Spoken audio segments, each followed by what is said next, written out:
The men in my company had a name for him before I ever learned his own. They called him the Shadow of the West Wing, and they said it the way you say a thing you cannot explain and have stopped trying to.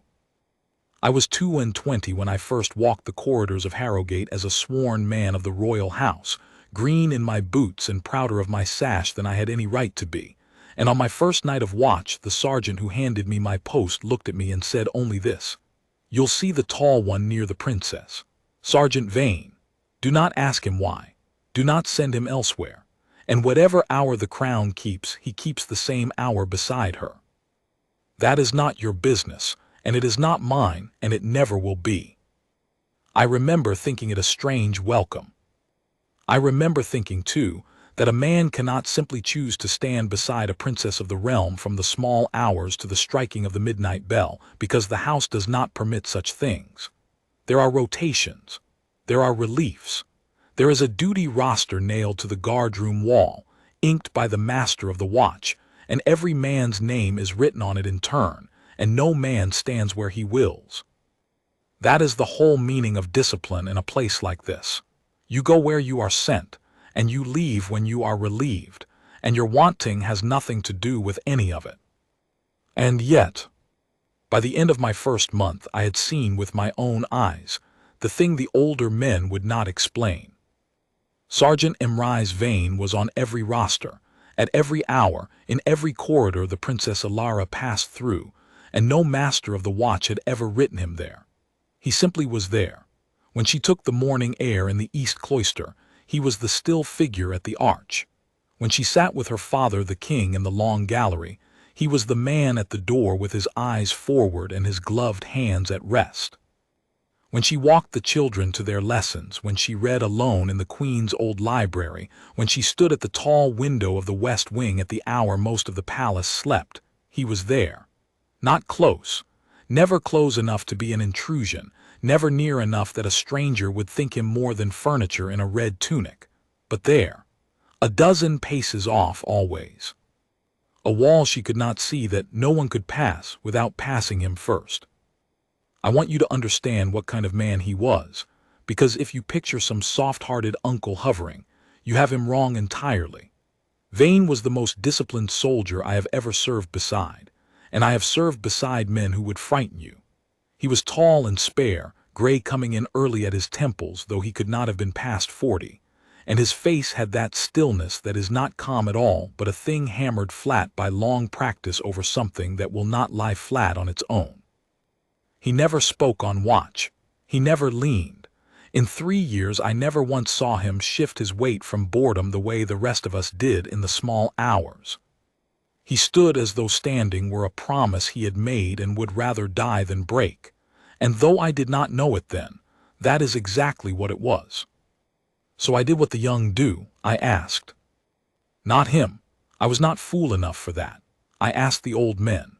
I asked Corporal Hale, who had 30 years in the house and had buried 2 kings' worth of secrets in his silence, and Hale looked at me over his mug of black tea in the guardroom and said, "You want to know why Vane won't leave her?"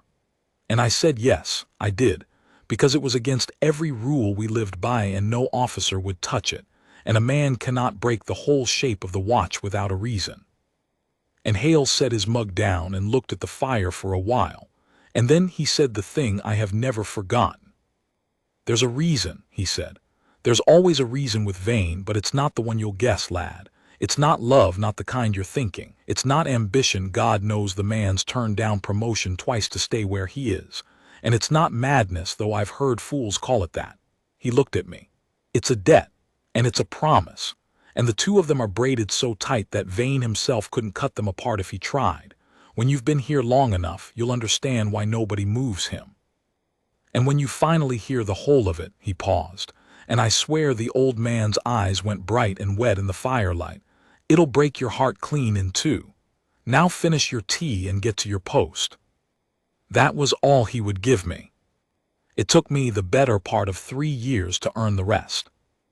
I should tell you about the princess, because you cannot understand Vane without her. Princess Elara was the king's eldest daughter, and by the time I came into the house she was a woman grown, mother to 3 young ones and long a widow. Her husband lost to a fever in a hard winter before I was ever sworn. She carried herself the way the truly gentle carry themselves, which is to say without any need to be seen carrying anything at all. She was not the sort of royal who fills a room. She was the sort who makes a room quieter and warmer by entering it, so that people found themselves speaking softly and standing straighter without knowing why. The children adored her. The servants would have walked through fire for her. And she had about her always a kind of settled sorrow, not grief exactly, for the grief of her husband was old, but a deeper thing, a watchfulness, as if she had learned young that the world takes what it loves and had decided to love it anyway. She and Vane, I noticed, almost never spoke. That was the strangest part. If you imagined some warm friendship between the guard and the lady he shadowed, you imagined wrong. They passed each other 100 times a day with no more than she might give any man of the watch, a small inclination of the head, a quiet "good morning, Sergeant," which he answered with the barest bow and nothing more. To the eye they were nothing to each other, a princess and a wall, and yet I began to see as the months turned that it was not nothing at all. It was the most careful nothing I have ever watched. When she was tired he seemed to know it before she showed it, and the space he kept would widen a half pace, giving her air. When she was troubled, and there were seasons when she was much troubled, for reasons I will come to, he stood a shade closer, and though he said not one word, I came to believe she drew something from his nearness the way you draw warmth from a banked fire in a cold room, never touching it, only knowing it is there. The court noticed, of course. Courts always notice. There was talk, there is always talk in a great house, and much of it unkind, and I will not pretend I did not hear it. Some said the sergeant was in love with the princess, and had arranged himself a lifelong post to be near her, and those who said it with a sneer, as if devotion were a thing to be ashamed of. Others, worse, whispered that the king kept Vane there for darker reasons, that there was a threat no one named, that the princess was in danger, and the house had assigned its most dangerous man to shadow her, and told no one why. And a few, the cruelest, said it was nothing so grand as either. That Vane was simply a broken soldier who had fixed on the princess the way a lost dog fixes on a door, and that the king in his mercy let the poor man stand where he liked. They were all wrong, every one of them. But I did not know that yet, and neither did they, and the not knowing is what let the trouble grow. Because trouble did grow. It came, as trouble in that house so often came, wearing a crown it had not earned. The king had married again, years before my time, a lady named Morwenna, and she was queen consort now, and she did not love the king's first family. That is the plain and ugly truth of it, and everyone in the house knew it and no one said it aloud. She had come into Harrogate a widow's rival and had never made peace with the fact that the late Queen Isolde, the king's first wife, Elara's mother, dead these many years, still lived in every corridor of that palace. Isolde's portraits hung in the long gallery. Isolde's roses grew in the west garden. Isolde's library stood untouched, her books on their shelves in the order she had left them, and her daughter sat in it to read as if her mother might walk in at any moment and ask what she had found. And Queen Morwenna, who wore the crown Isolde had worn, could not abide any of it. A living rival she might have fought, a dead one she could only try to erase. I tell you this because it is the ground on which everything else stood. Morwenna's quiet war on the memory of the first queen was the weather of that house, and the Princess Elara, Isolde's daughter, Isolde's living likeness, Isolde's heir in every gentle thing, stood at the center of that weather like a tree the storm keeps circling back to strike. And between the storm and the tree stood Emrys Vane, and would not move. The first time I understood that Vane's post was not sentiment but shield, I was 6 months in the house. It was late, past the 11th bell, and I had drawn the west wing corridor watch, the long gallery of portraits where Isolde's face looked down from a dozen frames. The princess had gone to her rooms hours before. The corridor was empty and cold, and I was fighting sleep the way all young men fight it, and Vane stood at his place near the far door to the princess's apartments, still as the stone he stood on, though his charge was long abed, and there was nothing in that dark gallery but paint and me. And a servant came, a footman of the queen consort's household, one I did not know, moving fast and quiet with a candle shielded in his hand, and he made straight for the princess's door, not stealthily enough and not slowly enough, and I saw at once he had no business there at that hour. Before I had so much as straightened from the wall, Vane was between the man and the door. He had not seemed to move. He was simply there, filling the space, and his voice when it came was so low and so level that it frightened me more than any shout could have. "You are lost," Vane said. It was not a question. "The queen consort's household lies 2 floors down and to the east. I'll walk you to the stair." The footman stammered something about a message, a letter, a matter for the princess that could not wait till morning, and Vane held out one white-gloved hand, palm up, and said, "Then I'll carry it to her woman, and she'll carry it to the princess, and it will reach her by the proper road at the proper hour. That is how a message reaches a lady of this house. Any message that comes another way is not a message. Give it to me." There was no letter. Of course there was no letter.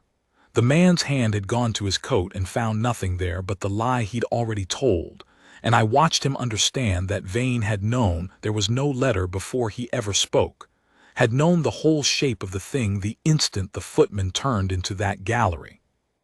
Vane walked him to the stair and down it and out of the wing, courteous as a valet the whole way, and returned to his post, and never reported it and never spoke of it. But I had seen. And what I had seen was not a lovesick man haunting a lady's door. What I had seen was a sentinel who understood, better than any of us, that the danger to the Princess Elara was real and near and patient, and that it came by night in soft shoes when it thought no honest man was watching. He was watching. He was always watching. And I began, from that night, to understand that Corporal Hale had told me only the smallest edge of the truth. There was a debt, there was a promise, and there was a danger only Vane had measured to its full and terrible depth, and he had set himself in front of it and called it his post, and no roster in the world had put him there, and no roster in the world would ever move him. I just did not yet know what any of it had cost him, or what it would cost him still. The seasons turned, as they do, and I turned with them from a green recruit into a man the master of the watch trusted with the harder posts, and all the while I studied Vane the way a lesser artist studies a great one from the corner of the eye, ashamed to be caught at it. I learned his habits, or thought I did. I learned that he took his single hour of rest not in the guardroom with the rest of us but in a narrow cell off the old armory alone, and that he kept it plain as a monk's, a cot, a chest, a shelf. I learned that he did not drink, though every other man in the house took his measure of ale, and that he did not gamble at dice, and that he wrote letters to no one and received none. I learned that on the last day of each month he asked leave to be absent for the space of an afternoon, and that leave was always granted, and that no man knew where he went, only that he came back the same evening grayer about the face and quieter even than his quiet.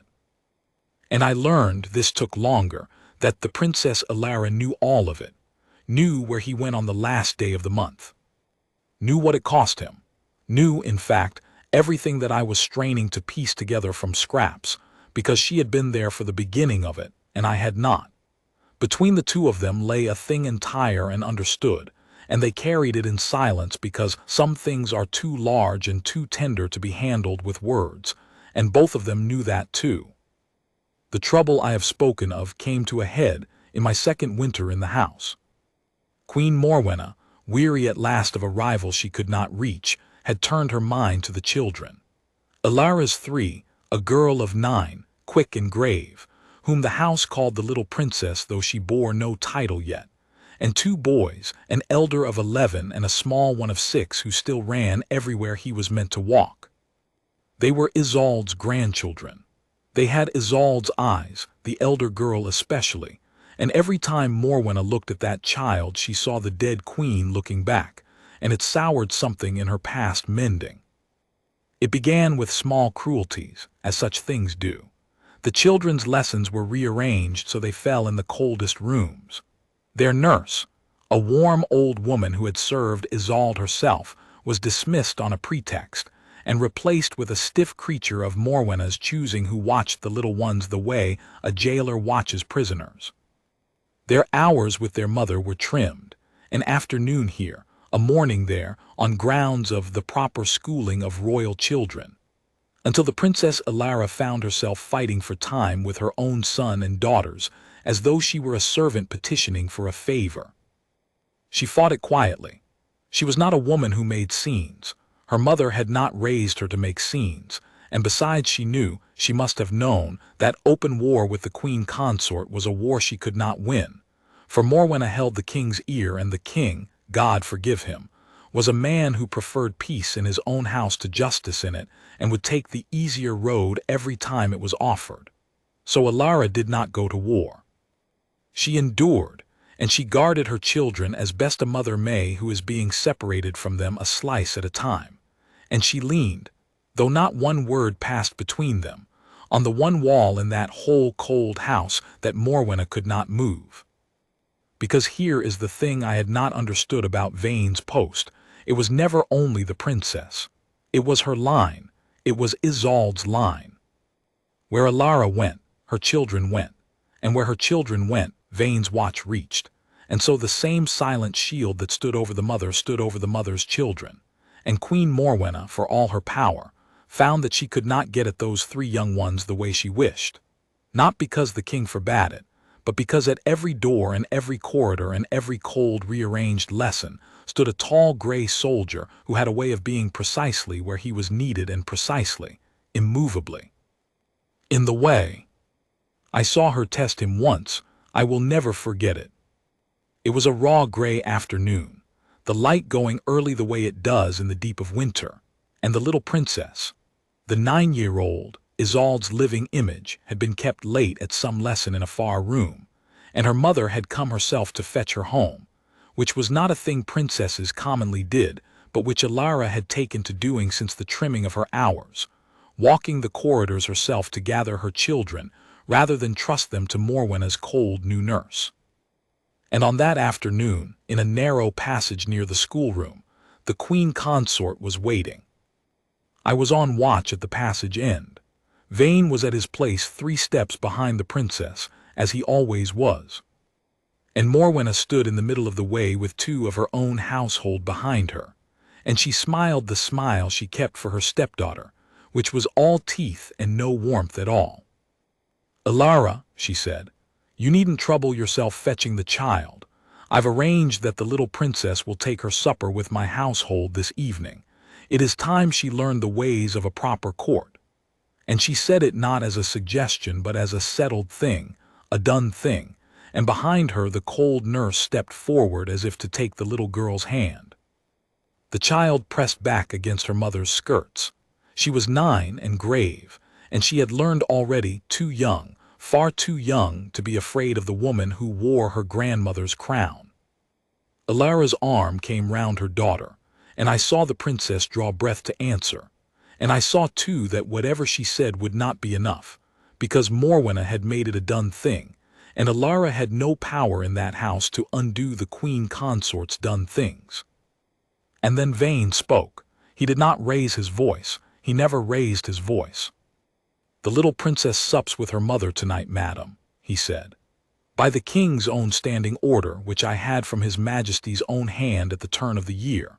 The children of the Princess Elara take their evening meal in their mother's apartments, every night, without exception, and are attended to their rooms by the guard of the west wing.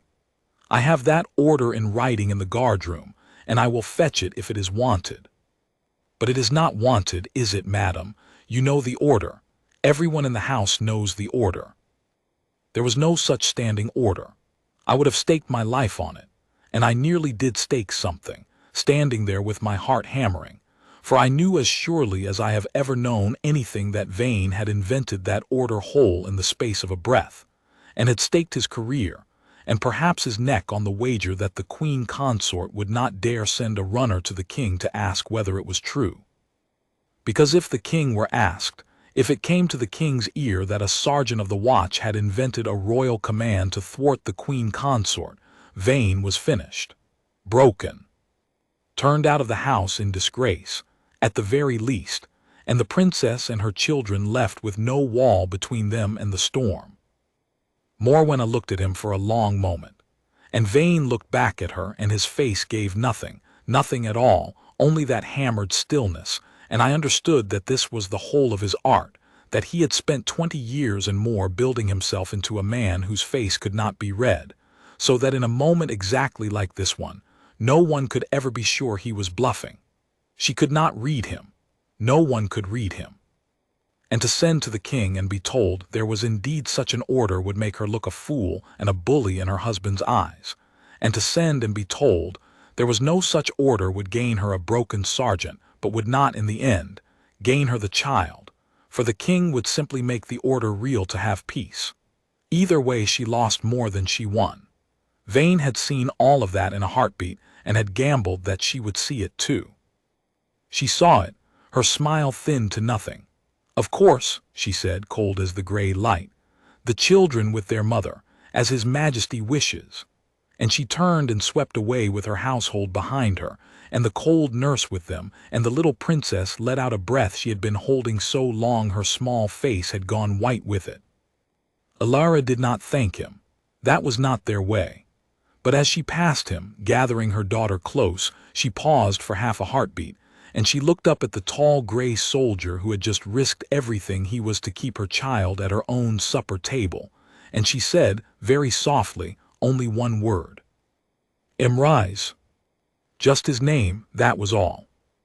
And he inclined his head the barest degree, and said nothing, and I was 3 steps away, and I saw it plainly, that something passed between them in that half a heartbeat that was older and deeper than anything a court could imagine, older than my whole life in that house, and that it had grief in it, and it had a promise in it, and it had a debt in it that neither of them would ever be free of, and neither of them, I understood at last, would ever have wished to be.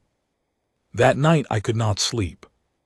I lay in the guardroom loft and turned it over and over, the invented order, the staked career, the one word she had spoken, the grief I had seen pass between them. And at last I rose and went down and found Corporal Hale where the old man so often was, awake by the banked guardroom fire, for the old sleep little and remember much. "He'd have hanged for that," I said. "If she'd called his bluff, he'd have hanged or near enough for a supper, for a child's supper." Hale nodded slowly, watching the coals. He said, "he would." "Why?" And I heard my own voice crack on the word, young as I was. "In God's name, why would a man do that? What is she to him? What are those children to him that he'd hang for a supper?" And Hale looked at me a long while. And then, because I had been 3 years in the house by then, and had proven I could keep a thing quiet, or because the hour was late and the fire was low, and even the most silent of old men will sometimes let a secret out when the night is deep enough, he told me. Not all of it, not that night, but he told me the beginning, and the beginning was enough to break me the way he had warned me it would. "You know the princess lost her husband young," Hale said. "Fever, the hard winter, years back. What you don't know, what almost nobody left in this house knows, is that she nearly lost more than that. She near died of it herself that same winter. Grief-sick and fever-sick both, and carrying the little one, the 6-year-old, the small boy, carrying him then, still to be born. And the whole house gave her up, the physicians gave her up. They said the princess would not see the spring nor the child in her either." He paused and fed a stick to the coals and watched it catch. "One person in this house would not give her up. One. It wasn't her father. The king loved her, but he's a man who looks away from what he can't mend, and he looked away from that. It wasn't the physicians. It was the old queen, Isolde, her mother." Hale's voice had gone somewhere far off, the way a man's voice does when he is no longer telling you a thing but living it again. "Isolde was already dying herself, mind. That's the part the young ones never know. They think the old queen just faded gentle in her bed 1 year. She didn't. She had a wasting sickness in her, had had it 2 years, and the physicians had given her up as sure as they gave up her daughter. She was a dying woman nursing a dying woman, that whole hard winter. Sat by Elara's bed day and night. Wouldn't leave. Fed her broth with her own hand when the girl couldn't lift a spoon. Talked to her when she was out of her senses with the fever. Talked to her about the spring, about the roses in the west garden, about the child coming. Kept her tied to the world with talk when the world was trying to pull her under. Hale shook his head slowly. And Elara lived. And the boy was born, that small one, born in the worst of it, and lived too, God knows how. The princess came back from the edge of the grave that spring. And the old queen, he stopped. The old queen spent the last of herself doing it. Whatever she had left, she gave to her daughter and to the child. And she was gone by midsummer. I sat with that a while, the fire ticked. And then I said the thing that had to be said because I still did not see it. That's a grief, I said. That's a hard, hard grief. But it's the princess's grief and the king's. Where is Vane in it? What has any of it to do with him? And Hale looked at me, and the firelight was wet in his eyes again, and he said, "That's the part I'll not tell you tonight. That's Vane's to tell, or no one's. But I'll say this much, and then you'll leave an old man to his coals. Sergeant Vane was in this house that winter. He was young then, younger than you are now, and he owed the old queen a debt no man could ever pay, a debt from before your time and mine both.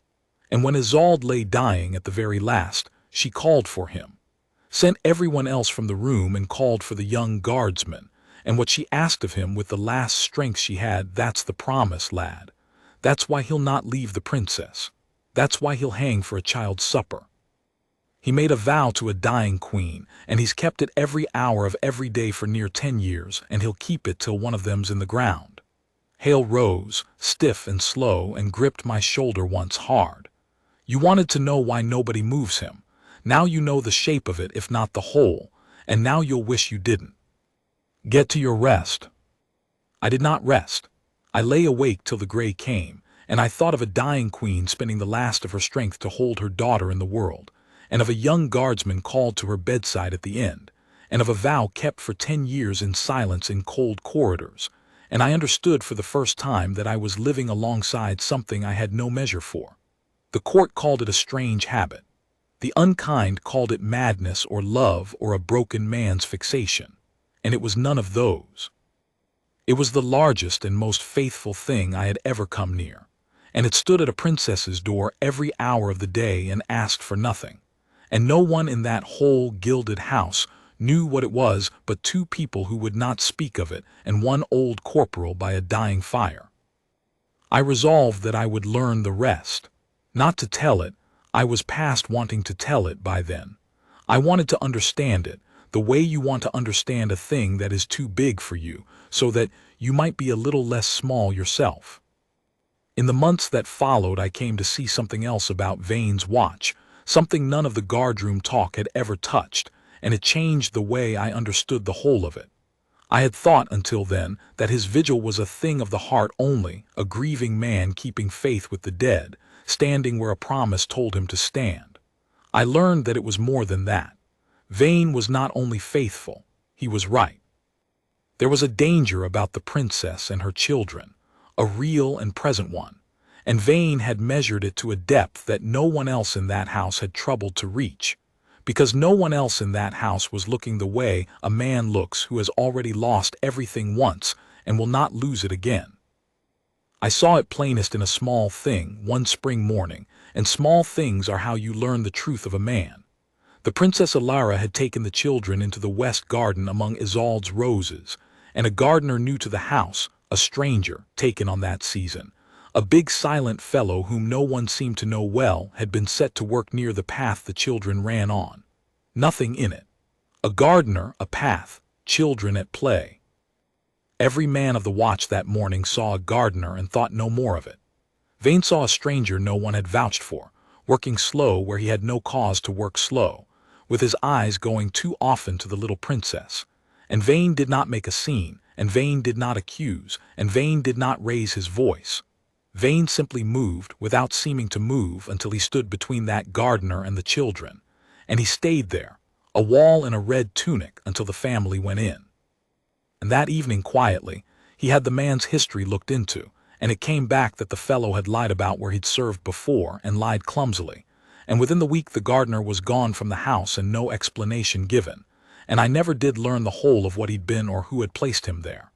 But I learned this, that Vane's watch was not sentiment wearing the shape of duty. It was duty, sharp and real and awake, standing over a danger the rest of us were too comfortable to see. He had lost his own once to a thing no one saw coming. He had sworn he would see this one coming, and he did. I asked Hale about it careful, and the old man only nodded as though it were the most ordinary thing in the world. "Aye," he said. "That's the other half of why nobody moves him, lad, though the offices never say it aloud. Twice now that I know of, and likely more that I don't, Vane stood between those children and a hurt the rest of us walked right past. A great house is a dangerous place for an unloved child. There's always someone who profits by a sorrow, always a door left unlocked by design, always a stranger placed where a stranger oughtn't be. The old queen knew it. That's half of why she asked what she asked. She didn't only want her daughter comforted. She wanted her guarded by a man who'd never once let his guard down, because he'd learned the hard way what it costs to. Vane's the only man in this house who watches those children like they might be taken from the world at any hour, because his was." Hale looked at me. "Pray you never learn to watch like that, but be glad to God there's one man here who has." It took me another year, and in the end I did not learn it from Hale, or from the guardroom, or from any scrap or whisper. I learned it from Vane himself, and I learned it because the storm I had watched circling that house for so long finally struck, and when it struck at the very heart of the promise, and I was the only other man there to see. It was the following autumn. The little princess, Isolde's living image, the grave girl of 9 now grown to 10, took ill.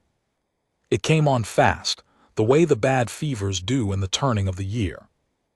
One evening she was quiet at supper and would not finish her plate, and by the deep of that same night the whole west wing was awake and the physicians were sent for, and by dawn the word had run through the house like cold water down the back of the neck. The child was very sick, and the sickness had a look the old servants knew and dreaded, for it was the look of the same wasting fever that had nearly taken her mother in that hard winter years before, and had taken others besides. I was on the west wing watch when it broke. I saw the Princess Elara come out of her daughter's room in the gray of that first dawn with her face the color of ash, and I saw her stop in the corridor and put out one hand to the wall to steady herself, and I saw the years fall away from her face and leave behind the girl who had once lain dying of this same thing. Because she knew it. She knew exactly what she was looking at. She had felt it in her own body once, and had come back from the edge of it.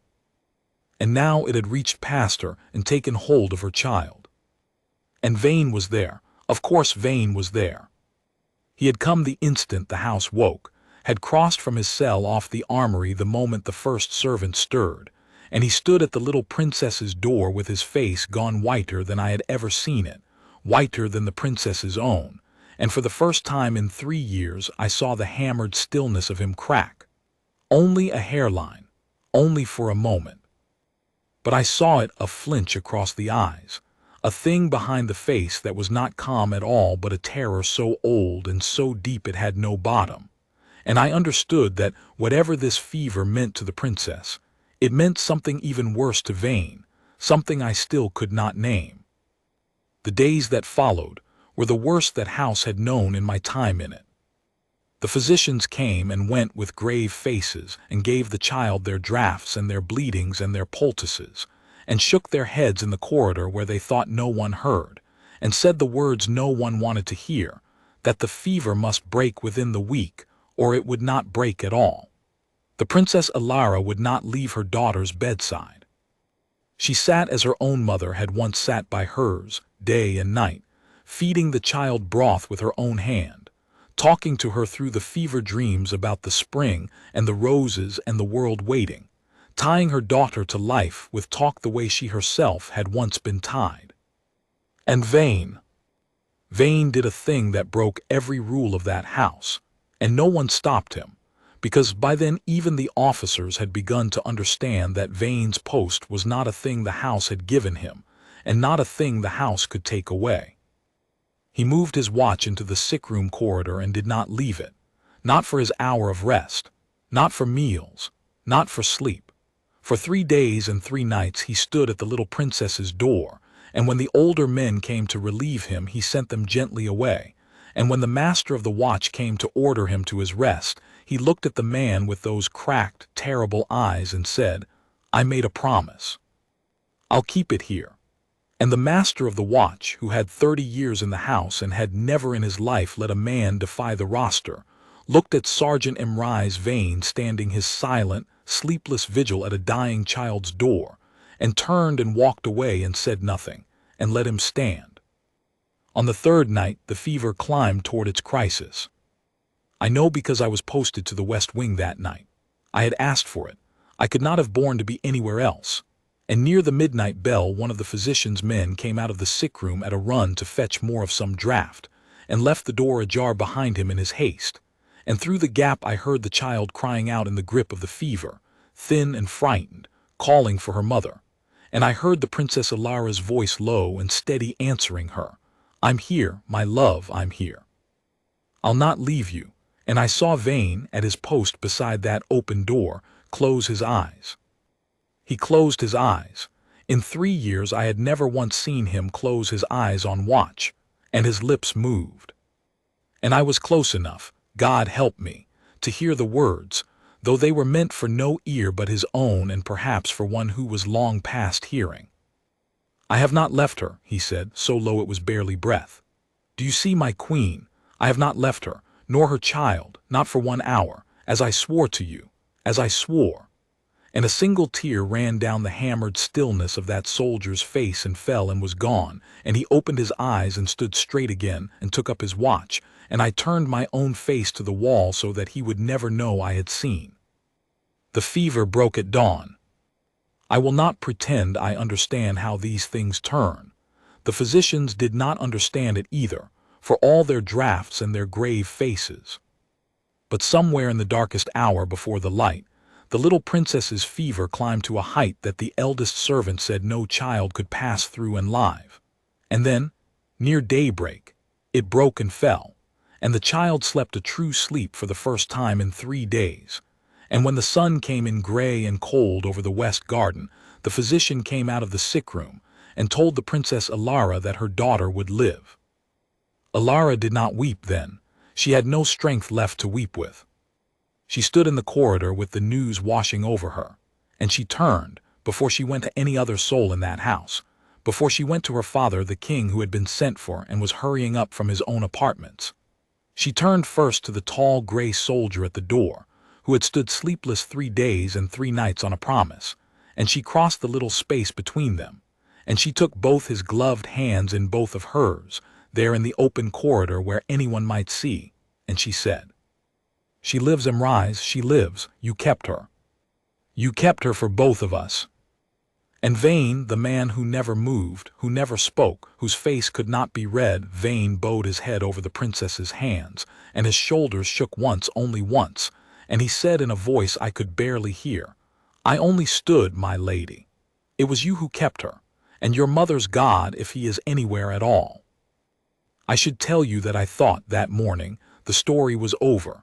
I thought the storm had struck and passed, and the house would settle, and the princess would have her children about her, and Vane would go back to his silent watch, and the great faithful thing I had glimpsed would go on unbroken. I was young. I did not yet understand that the cruelest storms are the ones that use another's grief for cover. For while the whole house had turned its heart toward the sick room, Queen Morwenna had turned her mind to opportunity. It came out slowly, in the days after the child began to mend. There had been, during the crisis, decisions to make about the children, where the 2 boys should stay while their sister lay ill and their mother kept her vigil, who should attend them, whose household should shelter them.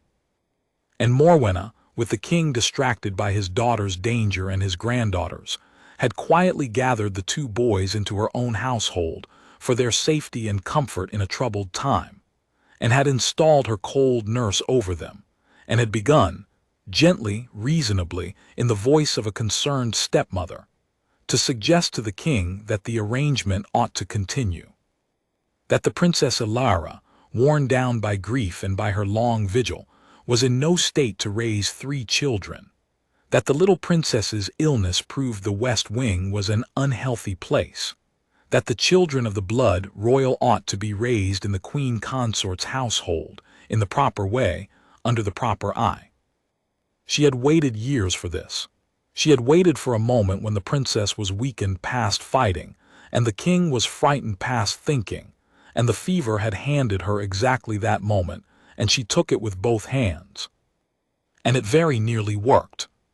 Here is the terrible truth I learned in those days. A good man in a high place can do a great wrong simply by being tired and frightened and eager for peace. The king loved his daughter and his grandchildren. But he had been badly shaken by the little princess's brush with death. It had reached into his own old grief, the grief of the wife he had lost, for the child was the very image of Isolde, and he was a man who, when frightened, wanted above all things to be told that everything would be managed and he need not decide anything hard. And Morwenna was very good at telling him exactly that. "Let me manage it," she said, in 100 soft ways. "Let me take this weight from you. The children will be safe with me. Elara needs rest, you need peace, let me manage it." And the king, God forgive him, began to let her. The word went round the house like the cold word of the fever had gone round, that the Princess Elara's children were to be removed to the queen consort's household, permanently, by the king's own leave. That Elara had been told and had wept, and had no power to prevent it. That the thing was all but done, and wanted only the king's signature on the order to make it law. And I remember standing in the guardroom hearing it and feeling something cold and sick settle in my chest, because I knew, we all knew, every man of the West Wing watch knew, what it would do to the princess to lose her children to that cold house, and what it would do to those children to be raised under Morwenna's eye. And I knew too that there was nothing any of us could do about it, for who were we? Guardsmen.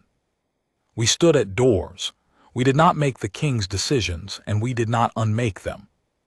But there was one among us who had spent 10 years standing between those children, and exactly this. I found Vane in the long gallery, the night the word went round. He was at his post, as always, near the princess's door, and the gallery was dark but for the moon in the tall windows, and the portraits of the dead Queen Isolde looked down from their frames in the silver dark. The princess had shut herself in her rooms with her grief, and the corridor was silent, and Vane stood before the largest of the portraits, Isolde in her prime, painted, crowned, and young, with Elara's own gentle sorrow already in her painted eyes, and for once he was not looking forward. He was looking up, at her. I should have left him. It was not my place. But I was no longer the green boy who had come 3 years before, and I had earned, I thought, some small right to stand near the thing I had watched so long, and so I came and stood a few paces off, and I said quietly, "They mean to take the children, Sergeant. It's all but done." "I know," he said, without turning from the portrait. "They say the king will sign the order tomorrow." "I know that too." I stood a while, and then I asked the thing I had wanted to ask for 3 years, and I asked it not as an idle boy, but as a man who had watched him keep his silent faith through a child's fever and a queen consort's malice and 10 years of cold corridors, and had come at last to love him for it, though I would never have used the word. "What will you do?" I said. "There's nothing to be done, is there? You can't invent an order this time, you can't bluff the king, there's no post to stand that stops a signature." My voice was unsteady. 10 years, Sergeant. 10 years you've kept them safe. And it ends tomorrow with a stroke of a pen, and there's not a thing you can do, and I stopped because my throat had closed. I don't understand how you can bear it. And Vane turned from the portrait at last, and he looked at me, really looked at me. The first time in 3 years he had ever looked at me as at a man and not a fixture of the watch. And something in his hammered face had come open, some old door that had been shut so long the hinges had rusted, and he said, "You've wanted to know for a long time, haven't you? Why I stand here. The others sent you to ask the old men, and the old men gave you the edges of it, but you've never had the whole." He looked back up at the dead queen. "You've earned it, I think, and I find I want one living soul to know it before whatever comes tomorrow comes. So I'll tell you. And then, if there's any honor left in this house, you'll help me do the one thing I have left to do." And he told me. Standing in the moonlit gallery beneath the portrait of the queen he had sworn his life to, Sergeant Emrys Vane told me the whole of it at last, the debt, and the promise, and the danger. And it was worse, and it was greater, and it was more heartbreaking than anything Corporal Hale had let me guess. 22 years ago, Vane said, before ever I wore this tunic, I was a soldier of the line, and I had a wife, and I had a daughter. My daughter was 3 years old, and there came a summer of fever through the low country where we were quartered, the same wasting fever, the very same that took hold of the little princess this week, the same that near took her mother years back. It runs in cruel cycles, that sickness, and that summer it ran hard. And it took my wife, and it took my daughter. He said it evenly, the way a man says a thing he has said to himself 10,000 times until the words have worn smooth as river stones. 3 years old. There was no physician for a common soldier's family in a country town in a fever summer. No drafts, no bleedings, no vigil. There was a fever, and there was no one who would come, and there was my little girl, and then there was not. I buried them both in 1 week, and I did not care whether I lived past the burying. I could not speak. The moon lay silver on the dead queen's painted face above us. I'd have thrown my own life away that year, Vane went on, and good riddance to it, I thought. But there was a lady of the house. She was newly wed to the king then, newly a queen, young and not yet crowned, who heard of a soldier who'd lost his whole family to the fever and would not eat and would not sleep and was letting himself die of grief. And other great ladies would have heard it and forgotten it by dinner, for what is one soldier's grief to a queen? But Isolde was not other great ladies. She sent for me. A queen sent for a broken soldier of the line, a man beneath her notice 1,000 times over, and she sat me down, and she did not give me pity, which I could not have borne, and she did not give me orders which I would have refused. She gave me a reason to stand up in the morning. She said, "I have never forgotten one word of it," she said. "You could not save your own. No one could have. But there are children in the world yet who can be saved, and a man who knows what it is to lose one will guard one better than any man alive. Come into my house. Come and stand between the innocent and the fever and the cruelty and the dark. You could not save your daughter, so save the others. And in the saving of them, you will find your own daughter is not so far away as you fear." The tear was on his face again, and this time he did not hide it, and this time I did not turn away. "She made me a guardsman of the house," Vane said. "She lifted me out of the grave I was digging for myself, and she gave me a post and a purpose and a reason to draw breath, and she never once let me feel it as charity. She made it a duty, because she knew a duty was the only thing my grief could grip. I served her for years. I would have died for her 100 times over and thought it a bargain. And then the wasting sickness that had taken my family came for her too, slow, over 2 years, and I watched her fade, and there was nothing I could do, nothing, the same helplessness all over again. And at the very last, when the physicians had given her up and she was spending the last of herself to save her daughter Elara from that same cruel fever, she sent everyone from the room, and she called for me." Vane's voice dropped so low I had to lean toward him to hear it. She was so small by then. The sickness had taken everything from her but her eyes, and her eyes were still hers, still the eyes that had lifted me out of my grave. And she took my hand, she had barely the strength for it, and she said, "Emrys, I'm going to save my daughter if it is the last thing I do in this world, and it will be the last thing. But I cannot save her from what comes after me. I know this house.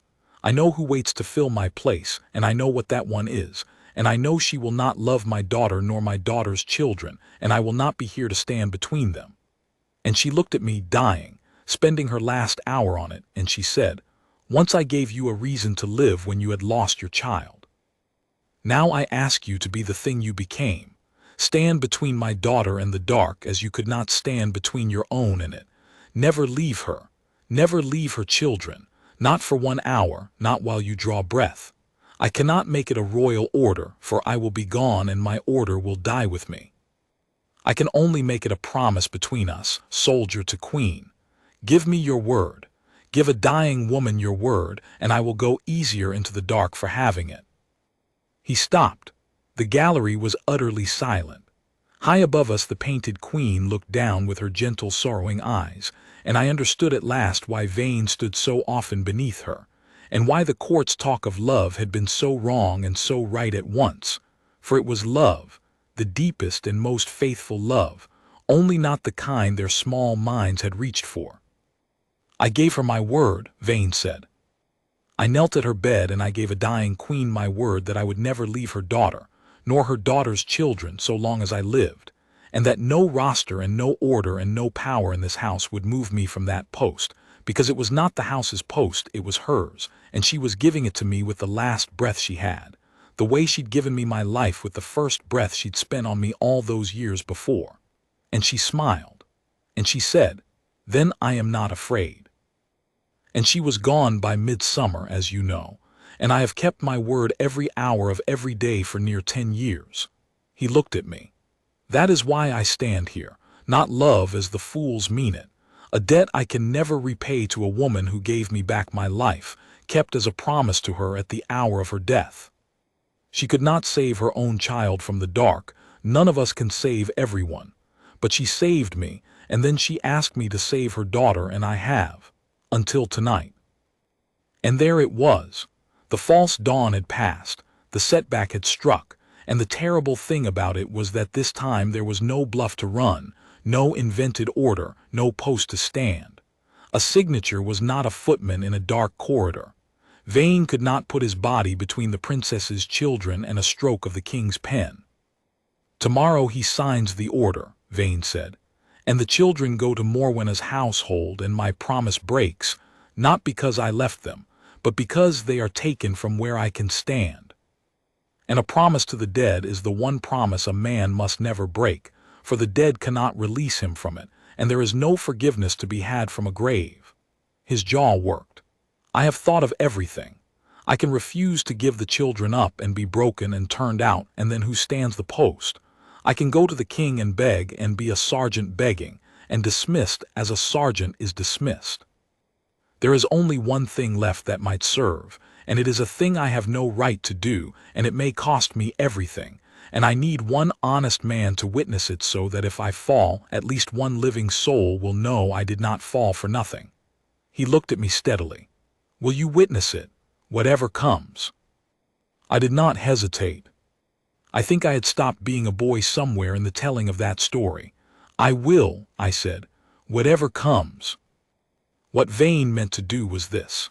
In the morning, before the king signed the order, he would ask an audience, not as a begging sergeant, but by a right almost no one in that house remembered he possessed. For when the old Queen Isolde had lifted him out of the ranks and made him a guardsman, she had done more than that.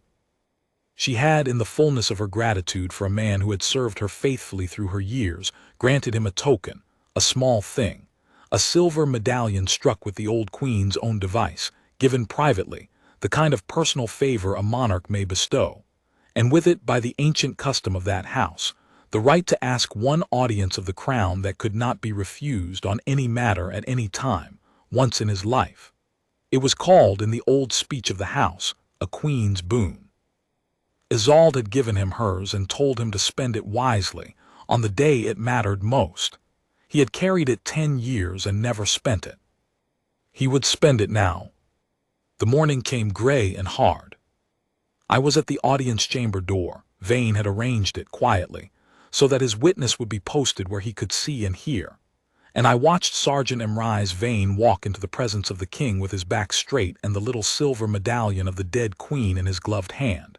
And I watched him kneel and hold it up, and I heard him say the old words, "Your Majesty, I claim the Queen's boon, granted to me by your late Queen Isolde by her own hand, the audience that cannot be refused. I have carried it 10 years, I spend it now." The king, who had been seated with Morwenna at his side and the unsigned order on the table before him, went very still. He knew what a queen's boon was. He was old enough to remember the custom, and he remembered, I saw it cross his tired face, that his first wife had indeed granted such a thing to a guardsman long ago, a thing he had half forgotten. And by the law of his own house he could not refuse it. He waved the medallion up and bid Vane rise and said, "It is claimed and it is granted, Sergeant. Speak. What do you ask of the crown?" And Morwenna beside him had gone the color of ash, for she saw, as I saw, what was about to happen. Vane rose, and he did not beg. He stood before the king of that house as an equal stands, because a man spending a dying queen's last gift stands as tall as any lord, and he said, "I ask nothing for myself, your majesty. I have never asked anything for myself in all my years in this house, and I do not begin now. I ask you to hear a thing, and then to do as your own heart and your own honor bid you, no more than that. I ask you to hear what your queen Isolde asked of me at the hour of her death, and why I have stood where I have stood these 10 years, which the whole house has wondered at and none has understood." And there, in the audience chamber, before the king and the queen consort and God and me, Vane told it again, the debt, the promise, the vow. He told the king how Isolde had lifted him from his grief, and what she had asked of him dying, and how he had kept it every hour for 10 years, and why. He did not accuse Morwenna of anything. He was too honorable and too clever to accuse. He simply laid the whole truth on the table beside the unsigned order, the truth of a dying queen's last wish for her daughter and her daughter's children.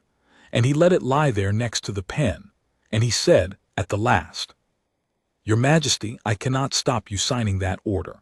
I'm a sergeant of your watch and you are my king. But I made a promise to the woman you loved at the hour she died that I would never leave her daughter's children while I drew breath, and if that order is signed, they go where I cannot follow, and my promise to your dead queen breaks in my hands. I have kept faith with Isolde for 10 years. I am asking you, her husband, who she loved, to keep faith with her now. That is all. That is the whole of my boon. Not for me, for her. For what she wanted, dying for her own child. You are the only man alive who can grant it, and she is not here to ask you herself. So I ask you in her name." The chamber was so quiet I could hear the fire in my own heart. The king of that house sat a long time without moving. He was an old man, and a tired one, and a man who had spent much of his life looking away from things he could not mend. But he had loved Isolde once, wholly, before grief and weariness and a second wife's soft voice had crowded so much of her memory into a locked gallery of portraits. And now here was a soldier standing before him with her silver token in his hand and her last wish on his lips, and there was no looking away from it.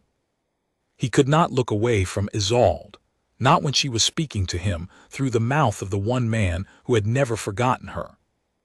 I saw him reach out and take up the pen, and I saw Morwenna lean forward just slightly, the smallest movement of triumph. And I saw the king lay the pen down again, unused, on the far side of the unsigned order. "My queen asked this of you," he said to Vane, and his voice was not a king's voice then but an old husband's, thick and unsteady. "At the hour of her death, and you have kept it 10 years and asked nothing in return, and I—" He stopped. He looked at the order on the table, the order that would have taken his daughter's children from her, and something moved behind his tired old eyes that had not moved in a long time. "I have not kept faith with her as you have, Sergeant. I let her memory be crowded into a gallery. I let her daughter be pressed and diminished under my own roof, and I called it peace. I let myself be told that everything would be managed so that I need not decide anything hard."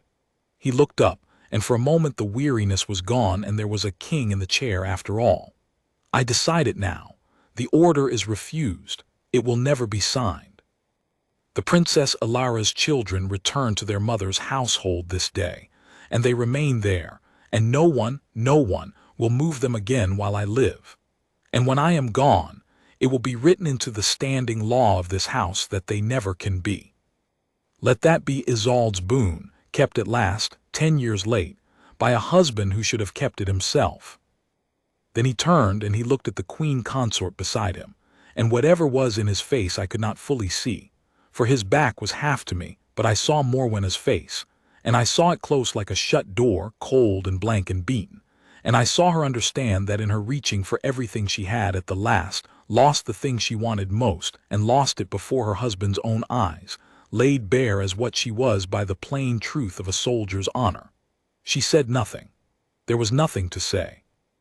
She rose, and she made her courtesy to the king, stiff as a carved thing, and she left the chamber, and the malice that had been the weather of that house for so many years left something of itself behind her, broken, that never quite gathered its full strength again in all my years thereafter.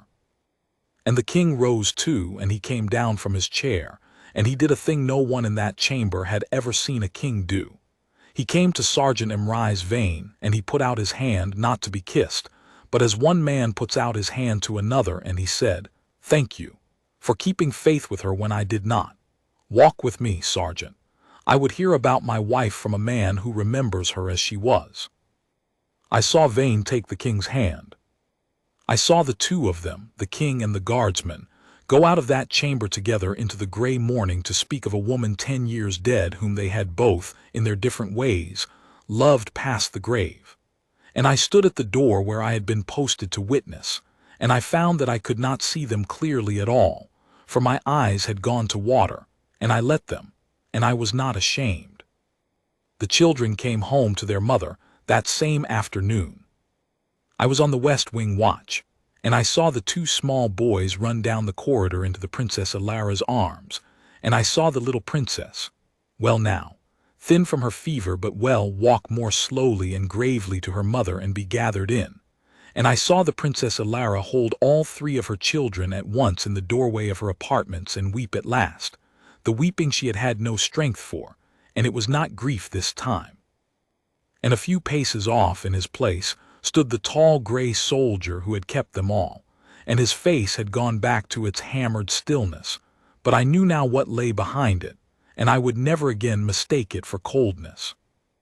That evening, when the house had quieted, the Princess Elara did a thing that undid the last of my composure. She came out of her rooms alone, and she went down the long gallery to the largest portrait of her mother, Isolde crowned and young, with the gentle sorrow already in her painted eyes, and she stood before it a long while. And then she turned to Vane, who stood his silent watch as ever a few paces behind her, and she said, "She'd have been glad, Emrys, of you, of all of it." And Vane said very low, "I only kept my word, my lady." And Elara shook her head slowly, and she said, "No. You kept her. All these years everyone thought you were guarding me. You weren't only guarding me. You were the last of her, do you understand? The last of my mother left living in this house, the last person who remembered why she mattered, who kept her promises, who stood for what she stood for. When I was afraid, I wasn't only drawing strength from a soldier at my door. I was drawing it from her, through you. You've been my mother's hand on my shoulder for 10 years, and you never once let me feel alone." And she reached up and she touched the old silver medallion that hung now on a cord at his breast, the Queen's device, the token of the boon he had spent to keep them, and she said, "Thank you for not leaving. Thank you for never once leaving." And Sergeant Emrys Vane, the man who did not weep, who did not speak, who did not break, stood beneath the portrait of the Queen who had lifted him out of his grave, beside the daughter he had guarded for 10 years on a dead woman's word, and he wept openly at last without shame, and the Princess Elara took his hand and wept with him. And above them the painted eyes of Isolde looked down, gentle and sorrowing, and I have always believed glad.